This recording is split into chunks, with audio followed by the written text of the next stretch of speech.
Hi everybody, it's Alyce-Kay Ruckelshaus from Threshold of Hineni. And first of all, I want to say this is Sunday. It's a week from when Bill died because I'm not quite sure when this will get posted. So just to kind of give you a time frame reference, it's in about an hour. It will be exactly a week from when he died. And I can't say that it's getting easier. But I can say I'm not crying quite as much. I still burst into tears easily. One of the things for me, and I'm not sure if I would have been this way if I wasn't working, but because I've been working, I'm getting really good at compartmentalizing, and so it's like I'm able to kind of lock up my emotions and that whole part of me in one place while I do what needs to be done. The problem is that I find it hard to then unlock that. And I don't think that's good, but I don't know what else to do. I mean, I can't cry while I'm teaching. It's really important that I don't do that. So anyway, I don't know, God knows, and God knows that I need to heal and everything else, and He'll just provide, what I need to be able to do that. Anyway, I just want to work on this some more. And I'm not really talking about what I'm putting in here. It's just been really interesting. I'm not to the place where I can really formulate this yet, so I'm not really going to talk about it in detail. But as I'm going through this time of mourning, and it is really significant mourning because Bill was really special, and that's a once-in-a-lifetime thing. I mean, it really, truly is. And, and I had him for such a short time, and I only got to love him for such a short time. I mean, I still love him, but I don't get to show it to him. But at the same time that it's this time of really deep mourning, I feel like God's really working in my life, not just in healing me from this thing that's happened, but also it's like He's bringing about a revival in my heart. And I'm hesitant to say that because I know that's not what always happens, and so I don't want anybody to feel like if that's not happening to you that there's something wrong with you or anything. It's just where God has me. And it's like, I don't know, it's part of how He's comforting me, I guess. And it's not because, I'm more deserving of that or less deserving or whatever.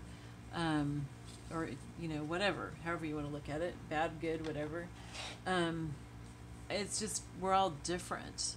And that's, even though I'm trying in this series to let you see what I'm doing so that you know that you're normal, I guess we also have to know that we're all abnormal, It's like there may be some common experiences, and then there are going to be experiences that aren't common among us. And I think that's okay. I don't think that we have to go through this set of stages that's exactly the same for everybody. I don't know, maybe everybody does go through those stages of grief, but we probably go through them a little bit differently from each other, and there might be, I don't know, other things happening at the same time or whatever. I don't know. I'm just going with it. I'm really just trying to let it happen and not to be too concerned about, is this the right thing? Is this what's supposed to happen? And everything. Sometimes I do get a little concerned, like, if I find myself laughing, it's like, oh, I shouldn't be laughing yet. Bill just died a few days ago, and, and then I realize, oh my gosh, he would just be so upset at me saying that because he would want me to be smiling and laughing. And I think he probably does want to be grieved too. I mean, I would want to be grieved. And he, of course, even if he doesn't want me to be sad, he understands why I'm sad, and he would have been sad if I had been the one to die. But I think he would want me to be happy at the same time too, and especially happy because I'm growing closer to the Lord through this.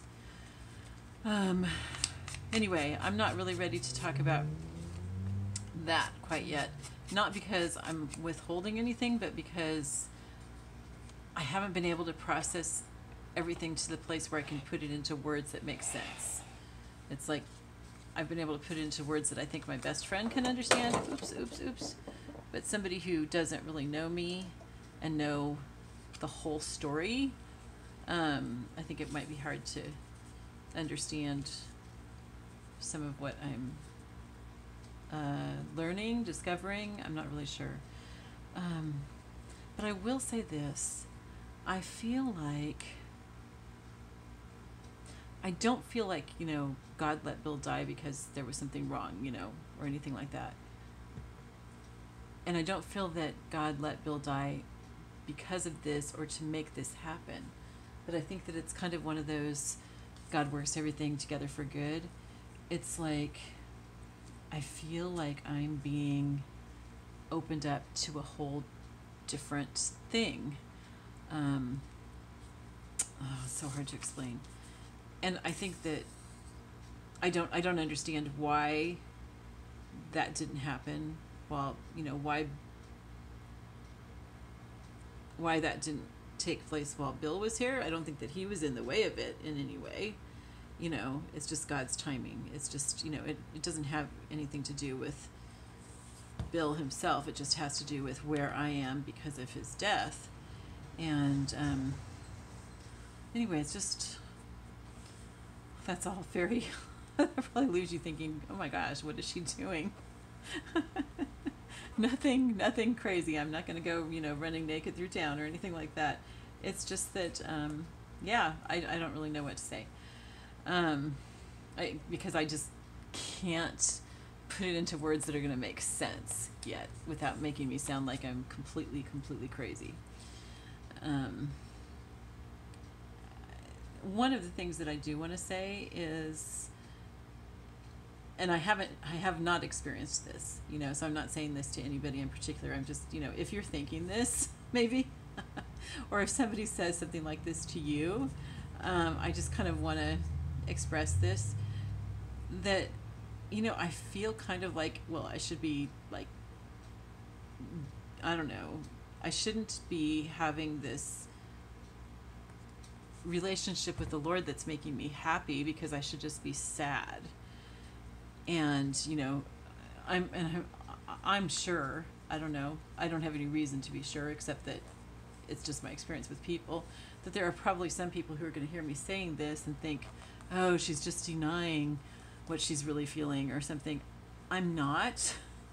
I may be in denial about, that Bill has died. I do feel somewhat like that right now, because I just feel like today it's not real. But I really think that could be my mind, heart, psyche, whatever, protecting me, because it would just be too much. I don't know. I kind of tend to trust that a little bit. I tend to trust that at the right time, at the right time, it'll hit me. At the right time, it will become completely real. But right now, God's just holding back and letting me feel a little bit of it. Does that make sense?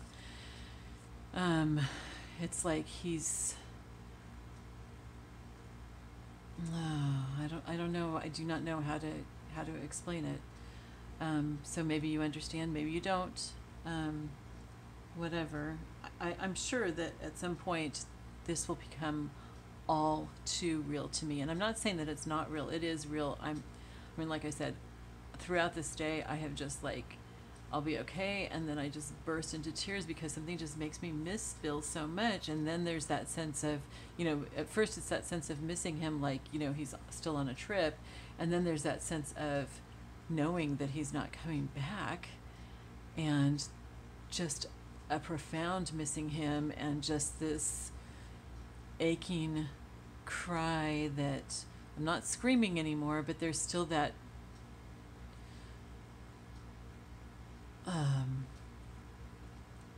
don't know what the word is. I almost feel like prehistoric is kind of, it's, you can't express with words your pain, and so it just comes out in this horrible cry. And so yeah, I'm still having that, and you know what? That's okay. I think that that's what I'm supposed to be having right now. I don't mean that in the sense of that's, according to schedule or something like that, but I just think, okay, if that's what I'm experiencing right now, then that's what I'm supposed to experience right now. I guess I just really believe that God's in charge of my morning. He knows what I can handle and when, and he knows how much I can handle, and he's only going to give me that much at a time. My Father, God, is very protective of me. I trust him. And I also know that he knows when I need to go through the really, really tough stuff, because from what I understand from other people, there's going to be tougher stuff ahead. Maybe not, I don't know, but I'm of the persuasion that you expect the worst and then everything else will seem good. That's always worked for me really well. It's not a negative thing. It's not that I'm a pessimist, but it's just, I shouldn't say expect the worst, prepare for the worst.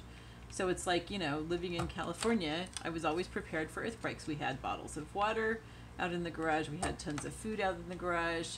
We were within striking distance of Mammoth, which could blow at any time. And so, we weren't close enough that we would have been affected by an eruption, but we were close enough that we would have had,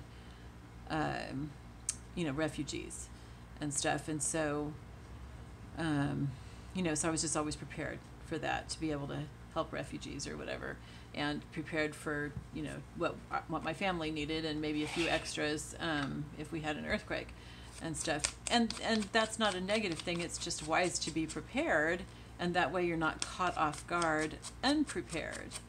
And I don't know. I don't think that that's negativity. I think that's just being prepared. It's being a good Boy Scout, right? So that's kind of what I feel is, it's kind of like, okay, I'm preparing for the worst, and I, know that it may come, but I'm not living in fear of that, and I'm not expecting it in a way that will make it happen. And that's the thing too, is it's like, I think, for me anyway, this whole grieving process, I want to be careful that I'm not making things happen that I think should happen. I'm experiencing a very deep grief.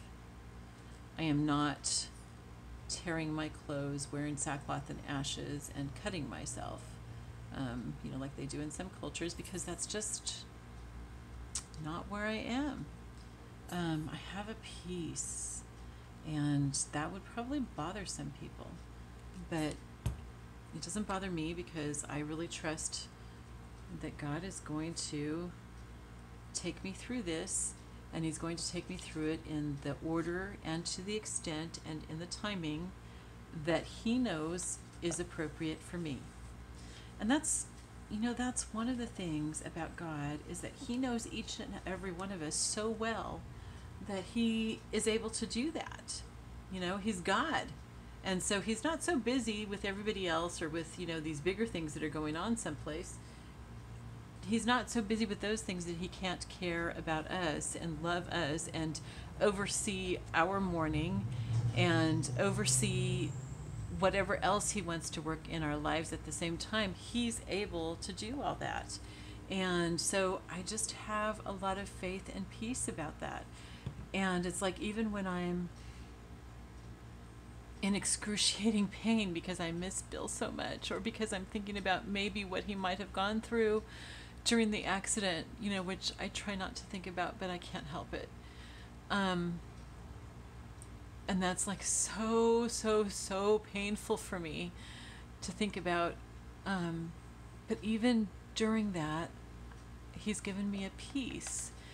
And I know that that's not because of anything about me. I know that that's because I think there are like at least 1,000 people praying for me, which is so unimaginable. But it's like, you know, I don't know, 500, 600, 700 people have expressed to me that they're praying, and a lot of those people have said that they've put me on their church's prayer list. So if even half of those people pray, you know, there are so many people praying for me that it's like I am so grateful, and I am feeling those prayers. I am feeling the glory of those prayers, and I'm feeling the strength of those prayers, and it's getting me through. And so, yeah. So it's like there's a peace at the same time that I'm just sometimes hurting so badly. I don't know how to explain it, but I think that if you are going through that you'll understand it. If you're going through something else at this point in your morning, then please don't think that there's something wrong with you, because you're not experiencing what I'm experiencing. I will say that I think that it has been really good that I've been very openly sharing.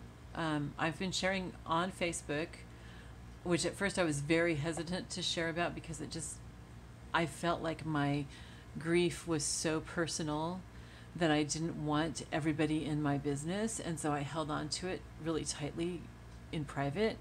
And my friend Teresa said, you need to say something on Facebook, because then you'll be able to get people to pray for you.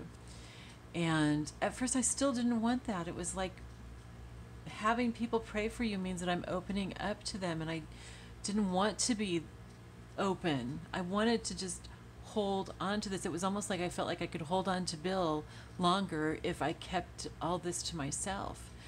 But I finally did, share on Facebook, I don't know, 1 or 2 days after it happened. It wasn't very long. But I shared, and it's like, I'm so glad that I did. The outpouring has been amazing.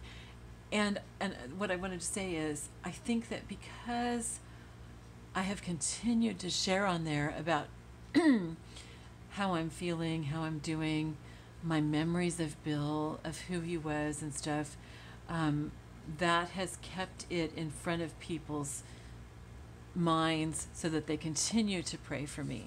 And many of those people probably would have prayed even if I didn't continue to post. But I think, a lot of people, we get so busy, we have our lives, the world is going on. I may be mourning here, but I don't expect the rest of the world to stop. And so, it's like, I think that has helped, and it helps people to know how to pray for me, what I'm going through, and what I need prayer for.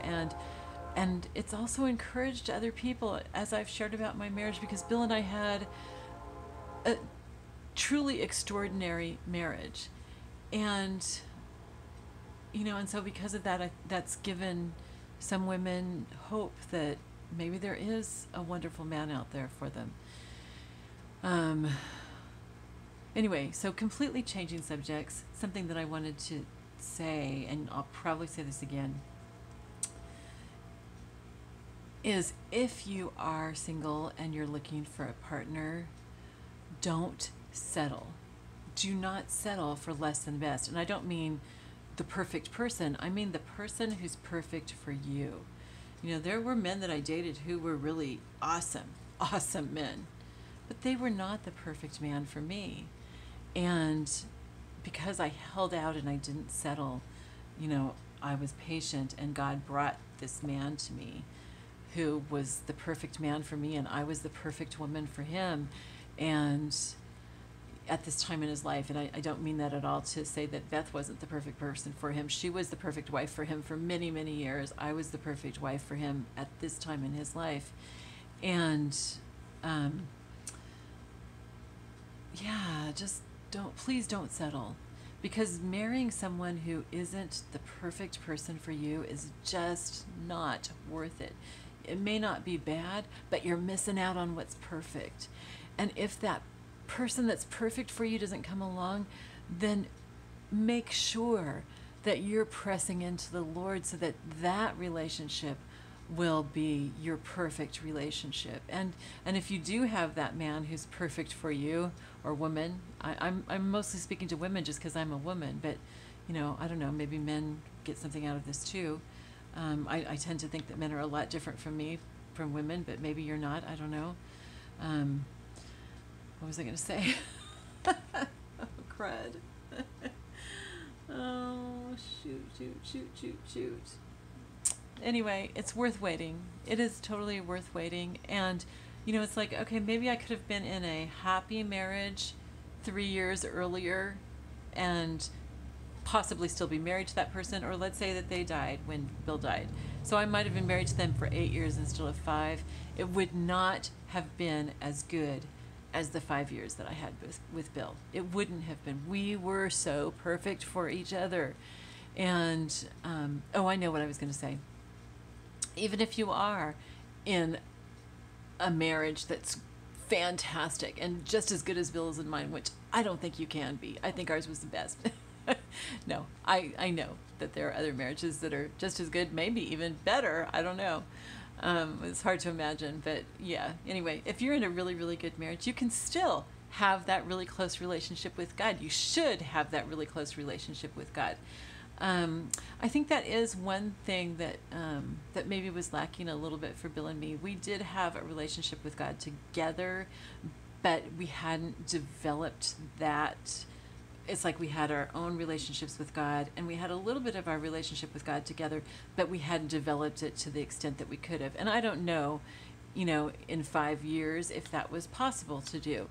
It might have been, but it also might not have been. And so it's not something that I'm regretting. It's not something that I guess I'm kind of looking, because I feel like I've presented our marriage as so perfect. I'm looking for anything bad to tell you about. And that wasn't bad, but that's just like, okay, it wasn't 100% perfect.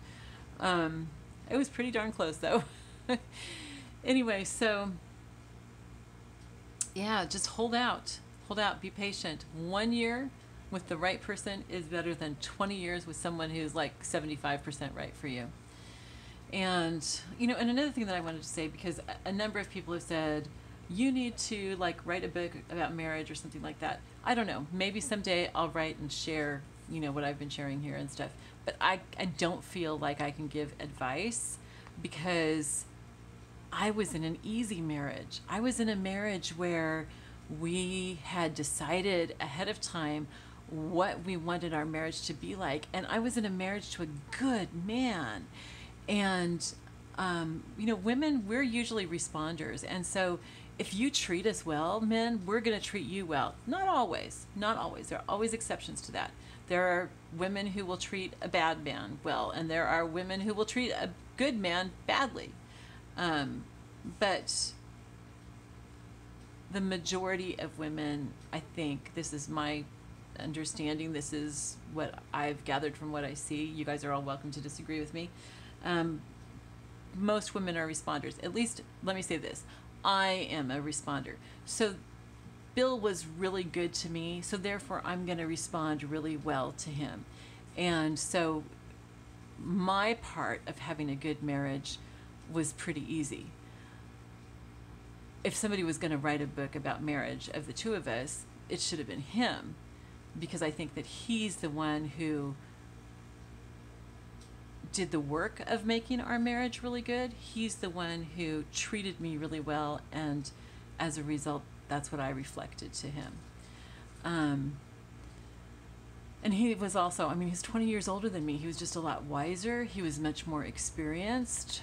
And he had experienced a really, really good marriage. His marriage to Beth was just fantastic also. And so he came into this with a lot of good. He had experienced bad marriage as well as me. And so, we both also had that experience to either repeat or to learn from, and we chose to learn from it. So yeah, I don't really feel like I can write anything with advice other than things like hold out, don't settle for less than 100% best, that kind of thing. But I couldn't give you advice on how to have a good marriage. I really couldn't, because really I think that was mainly Bill. I don't know if I were to get married again, which I'm sure that I'm not going to, because there is just no way that any man could measure up to Bill. He was perfect for me. But if I were to get married again, I'm not sure that I could repeat that. You know, I'm not sure that it would be a good marriage because I am such a responder. And so, you know, if the man wasn't 100% perfect for me like Bill was, then it's just not going to be that good. And so I'm not thinking about getting married. I'm just telling you that. I'm just saying Bill was the main factor here. If I was married to somebody else, it wouldn't be the same. It's not me, it's him. And so, yeah, so anyway, so I don't think I'm going to write a book with marriage advice or anything like that. That's not going to be me. I wish that Bill had written something, because I really think that it could have been very helpful. He did write one thing one time, because you know there's that age-old problem, that age-old dilemma for men when his wife says, "Does this make me look fat?" It's like, you know, I asked Bill one time, because I would never ask him that. First of all, because I am fat, so nothing's going to make me look fat. I am fat. That's just the fact. Okay, and I'm aware of that. But I know that it's like, this is such an awkward thing, a horrible position for women to put their husbands or boyfriends into, you know. What are they supposed to answer? And I asked him, I said, if I were to ask you, does this make me look fat, what would you say? And he said, I would pull you really close to me and hold you, and I would say, you are the most beautiful woman in the world. And it's like, you know, I would have believed him if he said that. Because even though I'm fat, he loved me the way that I looked. He loved things about me that that just made me feel really cherished. And guys, you can do that. You can do that. You can make a woman glow by loving her like that. Okay, so I think that's all that I want to say today. I'm just like slowly working through this, and I think that I've taken you through everything. Bill was a sweater maker, and you know, for his Etsy shop, he modeled a lot of the sweaters, and so I took the pictures, and so this was out in our backyard in Maryland. And this is what I just put on here. This is sitting in one of our white rocking chairs. When we first got engaged, or we didn't really, I don't want to say got engaged, because he didn't say, will you marry me? Okay, so this is just like, I can't remember exactly how long it was. It was, you know, a few days after the first time that we talked on the phone. And the second day that we talked on the phone, he had told me he loved me, which, by the way, was the 17th, like I had mentioned in a previous video. It was June 17th for me, but it was right before midnight, and he was an hour ahead of me, so it was June 18 for him. So we have a different day on that. So anyway, then a few days later, we were talking, and I mean, it was like, our spirits recognized each other. It was just weird. I don't know how to explain it. It was like the first time that I heard his voice, I recognized him. That's the only way I can think of to say it, and I've thought for 5 years of how to explain that. But it was like, you know, it's like people say, and I used to ask, how do you know when you've met the right one? And people just go, oh, you just know, and I want to strangle him. Well, you just know. And that's how it was. And anyway, so a few days later, we were talking, and he just like stopped in the middle of something, and he said, are you as certain of this as I am? And I had this moment of panic, because I had had a couple of men ask me, like, after we'd been dating about 2 weeks, ask me to marry them. And it was like, you know, no, that's too soon. And so I had this moment of panic, like,